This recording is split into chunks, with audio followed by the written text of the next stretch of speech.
দেখো কি সুন্দর ধান সবুজ। এবার ইনশাল্লাহ আল্লাহ রহম আমাদের নিজস্ব ক্ষেতে অনেক সুন্দর ধান হয়েছে, বুঝছো।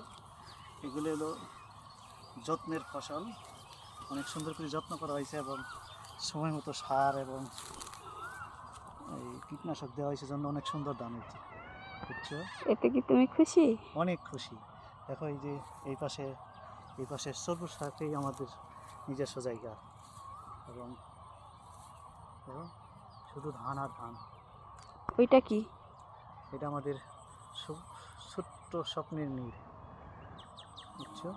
আর আমরা ঈদ করতে এসেছি, ঈদের যে আনন্দ এবং এই সবুজের ভিতরে যে ঈদ করাটা, আর এখন ধানের মানে সিজন, ধান লাগানোর সিজন, ধান উঠবে আর 1 মাস থেকে 2 মাস পরে।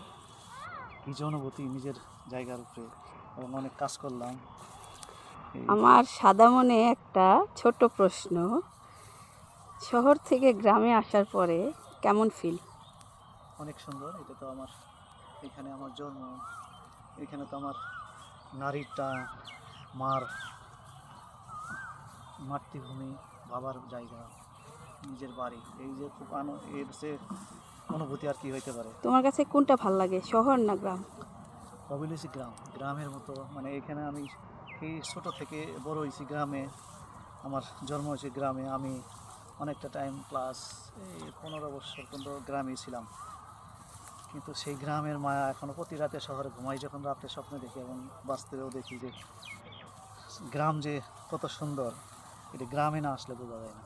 আসলেই সবই আমার সুন্দর। গ্রামটা আসলেই খুব সুন্দর, স্বপ্নের মতো সাজানো গোছানো।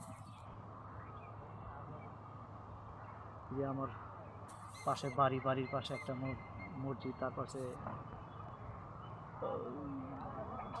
মাদ্রাসা, অনেক সুন্দর।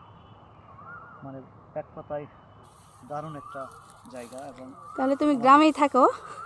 হ্যাঁ, আল্লাহ যদি সুস্থ রাখে এবং ছেলেরা প্রতিষ্ঠিত হইলে, ছেলেরা দাঁড়াইলে, অবশ্যই গ্রামে চলে আসবে, গ্রামেই থাকবো। গ্রামে নিজের হাতে ফসল ফলাবো, শাক সবজি। প্রত্যেকটা মানুষ, আমাদের যেহেতু কৃষি প্রধান দেশ, কৃষি উৎপাদন করবো। তুমি নিজের হাতে সবজি লাগাবা, সেই সবজি আমি তুলবো, তারপর রান্না করে খাওয়াবো। এটাই তো বাঙালি ঐতিহ্য। ঠিক আছে, সবার কাছে বিদায় নাও। আল্লাহ হাফেজ, সবাই ভালো থাকবেন। ঈদ মোবারক, অগ্রিম ঈদ মোবারক।